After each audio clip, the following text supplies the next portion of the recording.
Amis d'Entre-Loire et Loing, on vous attend nombreux ici à l'Escabeau les 26, 27 et 28 mai pour le festival de la jeune génération qui s'appelle les Planches Fêlées. Les Planches Fêlées, voici les organisateurs ici présents. Quelques-uns des organisateurs, pas tous, c'est ça? Une petite partie des organisateurs, puisqu'on est beaucoup plus nombreux dans la compagnie et qu'on met tous la main à la pâte pour créer le festival. Mais on a pris l'essence qui traînait dans le coin ce week-end. Alors, on va déjà les présenter les uns les autres. Ce sont des individus à part entière dans un groupe. Et puis après, ils vont nous raconter tout ça parce que le programme est alléchant. Alors bonjour, moi je suis Titouan, je suis photographe et vidéaste et comédien entre quelques photos et donc membre de la jeune compagnie depuis pas si longtemps que ça. Moi ça va faire 2 ans, peut-être 3 puisque j'ai travaillé au théâtre de l'Escabeau en tant que service civique, mais voilà, jeune de la jeune compagnie et cette année je suis responsable bénévole, donc c'est moi qui vais gérer les petits bénévoles. Tac. Moi, je suis Zénaïde. Je fais partie de la jeune compagnie depuis sa création. Depuis toujours, en fait. Depuis toujours. Et oui, moi, je suis comédienne et danseuse en cours de professionnalisation. Et qu'est-ce que je gère? La technique, tout ce qui est son, lumière, tout ça pendant le festival, en lien avec notre régisseur qui n'est pas là aujourd'hui. Moi, je m'appelle Laïs, je fais du théâtre et je suis marionnettiste. Et cette année, sur le festival, je suis référente communication. Bonjour, je m'appelle Louise, je fais de la mise en scène et je suis comédienne.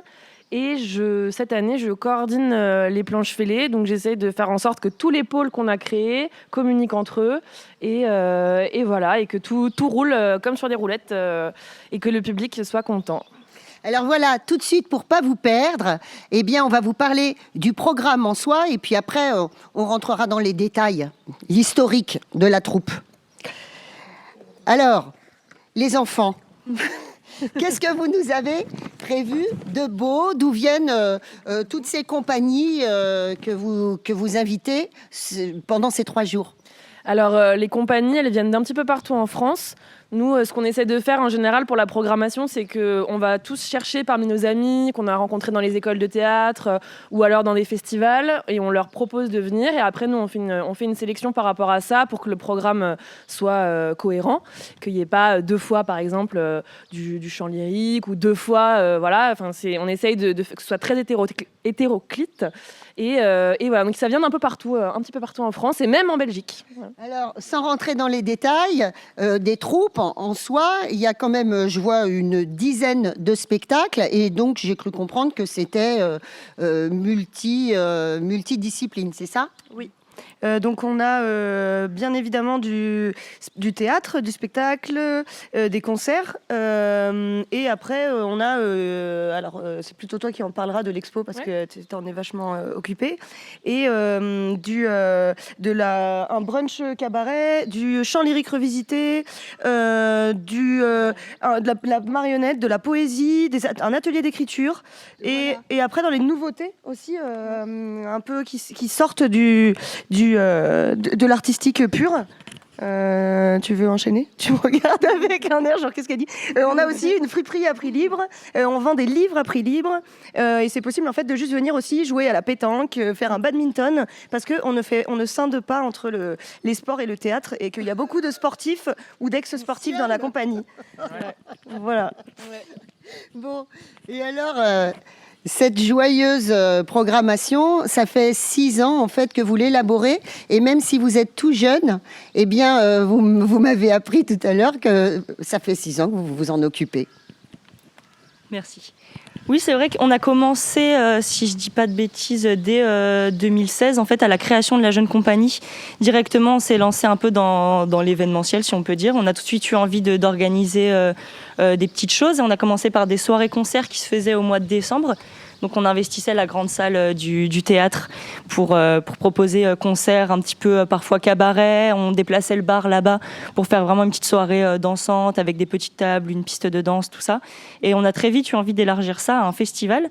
Et c'est vrai que ça rejoint ce que disaient les filles. Le festival représente vraiment la jeune compagnie. Les compagnies viennent de partout. Nous, dans la jeune compagnie, on vient de partout. Il y a différents corps de métier qui viennent s'y mêler. Nous, on a même un ingénieur dans la compagnie. Vraiment des gens qui viennent de tous horizons, un graphiste, tout ça. Donc une bibliothécaire, etc. Et donc là, on propose du livre, tout ça, pour essayer de... Que chacun soit représenté. Exactement, que chacune soit représentée. Il y a une chose que je vois sur le programme qui évidemment va intéresser tout le monde, c'est les prix. Les prix, ils sont imbattables quand même. Hein.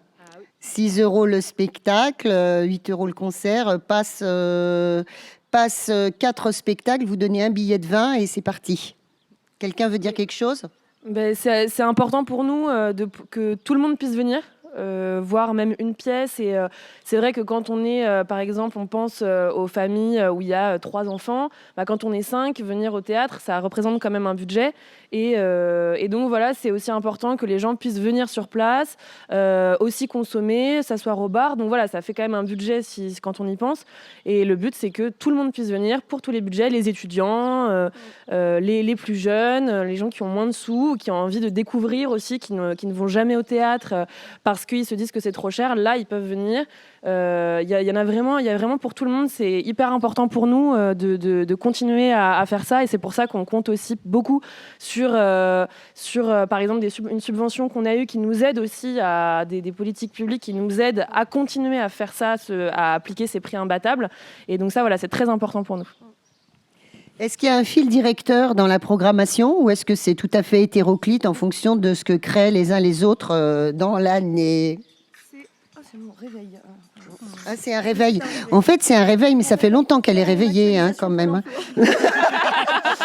J'ai fait hier, du coup, c'est vrai, je le fais toujours les derniers jours, c'est pas bien. Je vais me faire engueuler quand ils vont tous voir ça. Et alors, il n'y a pas de... C'est vraiment tous azimuts. Voilà. Et ça, je trouve que ça nous représente bien aussi, comme disait Zézé. Et aussi, c'est vraiment des coups de cœur. Alors, soit il y a des compagnies qu'on suit, et je rebondis sur la soirée-concert. En fait, la première soirée-concert qu'on a organisée, c'était avec le groupe... il y avait 2 groupes, dont le groupe Groovy Hips, qui revient cette année, donc on est hyper contents. Il y a certaines compagnies ou certains groupes comme ça qu'on suit. Donc là, on les avait perdus de vue, et en fait, on est revenu vers eux, donc on est hyper contents. Et maintenant, ils ont changé de nom, ils s'appellent Mawa. Et donc voilà, c'est soit des coups de cœur, soit des personnes qu'on suit, soit vraiment de la nouveauté en fonction de ce qu'on a vu et découvert au fil de l'année, quoi. La jeune compagnie, on va voir, oui, on a le temps encore. La jeune compagnie, comment on l'intègre, à partir de quel âge on l'intègre et à partir de quel âge on la quitte ? La jeune compagnie, on l'intègre à partir de beaucoup de motivation. Ça nous arrivait l'année dernière au festival des Planches Fêlées, 5e édition bis, puisque la 5e officielle était en 2020, donc elle a été annulée. On a récupéré sous le coude un régisseur qui était invité dans une des compagnies qui se produisait pendant le festival, qui a intégré la compagnie. On a des amis qui sont venus porter soutien pour être bénévoles sur le festival, qui au final ont complètement accroché au lieu, aux moyens de fonctionner du théâtre, de la compagnie en elle-même, tout ça. Et donc ils nous ont rejoints. Donc c'est vraiment plus sur une base de motivation qu'autre chose. On ne fait pas d'entretien, on n'est pas une entreprise. Et un géographe aussi qui est arrivé dans la compagnie. Photographe, géographe. Qui fait beaucoup de gaffes, tout ce qui finit en af, ce que vous voulez. Et quelle était l'autre question ? J'ai oublié. Alors, c'est toujours un petit peu vague. Voilà. On intègre la vieille compagnie après. Voilà. Normalement, c'est censé être à 30 ans révolu, sauf que le but de la jeune compagnie, c'est pas seulement qu'il y ait des jeunes, c'est qu'il y ait aussi des jeunes artistes. Donc on peut être jeune artiste à 28 ans parce qu'on vient de faire une reconversion professionnelle ou quoi que ce soit. Donc il y en a qui débordent un peu, le temps de se roder, de faire leur intermittence ou quoi. Et puis parce que c'est dur de quitter la jeune compagnie. Enfin, vraiment, qu'on se le dise, c'est... Au niveau émotionnellement, tu veux dire. Vraiment, psychologiquement, c'est... mais après, il y a un creux. Mais en même temps, même quand on... Non, mais c'est vrai, enfin, je sais pas, il y a vraiment un truc, on est vraiment famille, une... En fait, on est une famille, plus que... Je veux dire, on est aussi, moi maintenant, c'est aussi mes frères et sœurs. Enfin, c'est la famille qu'on se choisit. C'est pas juste un lieu où on vient travailler. C'est surtout un lieu où on vient donner de son temps et aussi apprendre énormément. Et c'est là où je voulais en revenir au festival, c'est que on quitte la compagnie. Quand on a un petit peu sauté dans le vide, et ça nous aide. En fait, la jeune compagnie et le festival, ça aide aussi à des jeunes compagnies. C'est un tremplin. C'est plus comme un tremplin vers la professionnalisation. Alors nous, maintenant, on est presque tous intermittentes. Mais voilà, moi, quand je suis rentrée dans la jeune compagnie à 18 ans, j'étais encore en école de théâtre et j'ai appris énormément, beaucoup plus que dans une école, en fait, en étant sur le terrain, quoi. Une petite précision. Moi, je dirais plus que... Enfin, je suis d'accord avec toi, mais je dirais plus que c'est le festival des planches fêlées aussi qui est un tremplin et pour les autres artistes, mais que pour la jeune compagnie, ça mène pas forcément vers une professionnalisation. Ça peut mener aller vers vers la compagnie pro, aller vers d'autres endroits, d'autres horizons. Mais aussi, ça peut être... c'est aussi des personnes, comme on disait, qui sont pas du tout dans le théâtre. Voilà, il y a aussi... Oui, t'as raison. Et c'est aussi pour ça que c'est dur, le fait que ce soit pas qu'un tremplin, que c'est dur de quitter aussi. C'est ça.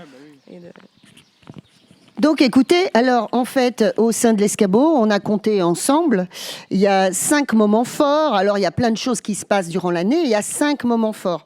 Il y a ça c'est fortissimo, parce que c'est bientôt. Et puis sinon, évidemment, il y a le festival pro, il y a le festival amateur, dis-moi. Chronologiquement, dans la foulée, il y a les 24 heures du conte qui sont le 18 juin, qui est organisé par la compagnie amateur. Et c'est toute une journée de contes, aussi bien des compagnies amateurs que des compagnies professionnelles. Et c'est vraiment très chouette. C'est la deuxième année qu'ils le font, donc c'est un tout jeune festival. Et après, qu'est-ce qu'on a d'autre ? Après, vous avez donc... Alors, il y a le festival amateur. Ouais. C'est quand ? C'est en septembre. Voilà. Le 3e week-end de septembre. Et ensuite, il y a le festival pro qui est à la Toussaint. Tous les ans, c'est à la Toussaint.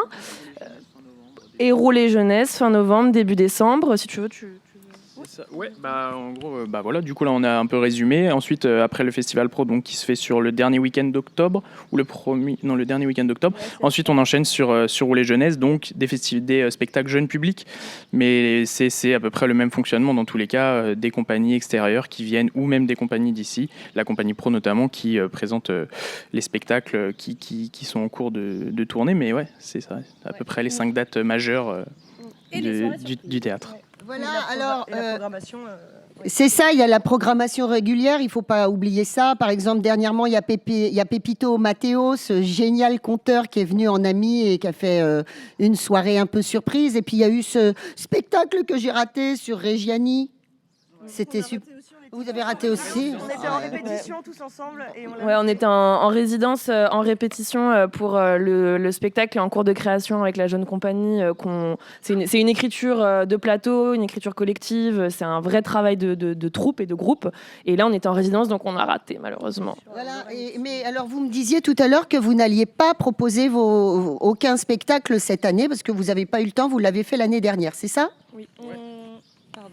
On donne un petit peu quand même de nos personnes. Voilà. On n'a pas de création générale de la jeune compagnie. Il est arrivé des fois qu'on fasse des lectures simplement pour proposer quelque chose au public, pour leur montrer que nous aussi, on ne fait pas seulement de l'événementiel et qu'on peut aussi jouer et être sur les planches et pas seulement les fêlés. Et oui, exact. On a une soirée cabaret où on va être une brunch, une matinée, pardon. Matinée cabaret. C'est le brunch cabaret. Voilà. Un petit peu bobo. Ça a l'air snob. Non, mais ça a l'air snob, mais si tu viens, tu vas voir que c'est pas snob du tout. Franchement. Justement, on fait manger les gens en même temps pour faire diversion et pas qu'ils se rendent compte de ce qui se passe sur scène. Non, je rigole, mais on sera nombreux à ce moment-là, oui, à présenter un petit peu des choses qui nous sont très individuelles. Ah oui, ouais. Exactement, oui, avec un petit peu, Laïs va présenter une ébauche de spectacle de marionnettes. Voilà, moi, peut-être donc danser, mais ce sera peut-être sous forme d'improvisation, nous verrons. Une dernière question me vient, parce que là, on nous demande quand même de venir sur ce lieu. Alors, on vient volontiers parce que M. Weber, c'est quand même exceptionnellement beau ici. Mais par ailleurs, est-ce que tous ces artistes se produisent ailleurs? Est-ce qu'on peut vous appeler, par exemple, pour venir dans mon petit Vox de Château-Renard, ou je ne sais pas, racontez-nous, pour faire un peu de promotion, en fait, des artistes du lieu en dehors d'ici? Oui, alors l'idée, là vraiment, sur Lorem Ipsum, donc le spectacle dont on parlait, Lorem Ipsum, dernière version, celui sur lequel on a bossé il n'y a pas longtemps, là, qui est donc une écriture plateau. L'idée, c'est vraiment d'aller le jouer, voilà, de sortir, d'aller le jouer aussi bien sur un festival en extérieur que dans un théâtre, que dans une école. C'est vraiment l'idée, vraiment avec ce spectacle-là qui est importante, c'est Louise qui fait la mise en scène, de tout terrain. Voilà, d'aller vers les gens.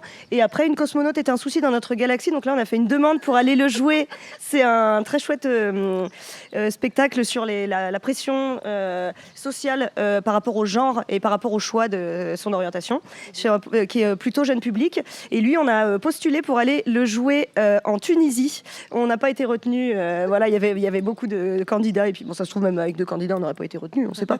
Mais voilà, ouais, il y a vraiment vocation à tourner, à aller jouer ailleurs et à aller auprès des gens. Et pour les planches fêlées aussi, notre idée, c'est que ces spectacles, ces compagnies qui ne sont pas payées très cher, parce qu'on n'est pas à péter de thunes, mais c'est vraiment très important de pouvoir les quand même rémunérer. L'idée, on essaye de faire venir des programmateurs pour que potentiellement ils soient repérés et potentiellement qu'ils puissent aller jouer dans d'autres lieux et d'autres... Ouais. Et puis pour revenir à la question aussi, c'est individuellement, chaque personne en dehors aussi a des projets qui tournent. Louise qui met en scène Tableau d'une exécution par exemple, il y a Leslie qui fait aussi pas mal de spectacles, un jeune public, qui joue dans Camille, enfin voilà, il y a pas mal de spectacles aussi, même Laïs avec les marionnettes qui fait d'autres spectacles. Donc en fait, toutes les individualités ou presque, ont des projets en dehors. Voilà, tout ne se résume pas à la jeune compagnie. Et puis voilà, même si ça gravite souvent autour, le but, c'est que chacun ait ses trucs aussi. Ouais. Oui, parce que c'est un lieu qui grouille d'activités, mais le but, c'est pas de s'enfermer ici. Voilà, ce serait vraiment dommage et c'est vraiment pas ce qu'on prône, même si effectivement, quand on a un beau lieu comme ça, avec des grandes salles comme ça, on peut très facilement rester dans le coin. C'est un piège charmant. Oui, mais ouais, c'est comme un point de rendez-vous. On se donne tous rendez-vous avec des moments où on crée ensemble. Et ensuite, le but, c'est aussi que tout ce qui se fait ici, en termes de comment on pense aussi l'avenir, ça c'est des choses auxquelles on réfléchit beaucoup et on a envie ensuite d'aller le diffuser partout, quoi. C'est voilà. Et puis cette chose aussi que on vient ici pour créer, pour proposer des événements et tout ça, mais on vient aussi ici tout le temps en soutien dès qu'il y a un événement d'une autre compagnie. Enfin, c'est vraiment ça aussi, ce truc de la pépinière, c'est qu'on est tous ensemble et c'est ça qui amène vachement de richesse. Parce que voilà, c'est une foule d'individualités, les escabotins, voilà, des bénévoles et tout, c'est vraiment un terreau, voilà.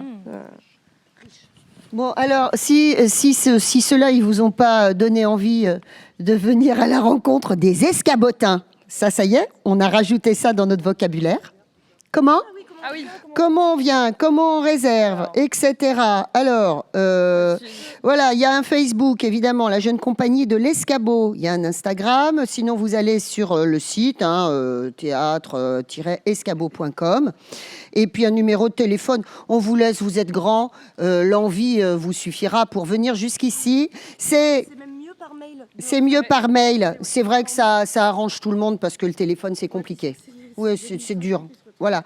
Les planches fêlées, Théâtre de l'Escabeau, c'est à Briard, c'est super facile de venir, en tout cas du Montargois. Franchement, c'est bien fait. Non, mais oui, quand on se trompe pas, mademoiselle Anita, évidemment. On a un camping. Et on a un camping. Ah, il y a un camping. On a un camping à prix libre, donc on va organiser avec. Il va y avoir des douches solaires. Vous pourrez vous restaurer sur place. Ça c'est très important. C'est de la restauration faite maison tous les jours. Donc voilà, franchement, vous pouvez venir même pendant 3 jours planter la tente. Vous serez les bienvenus et il y aura tout ce qu'il faut pour vous amuser, vous restaurer et on a hâte de vous voir. Oh, c'est beau ça. C'est trop beau. Ils sont beaux, ils sont un peu énervants quand même.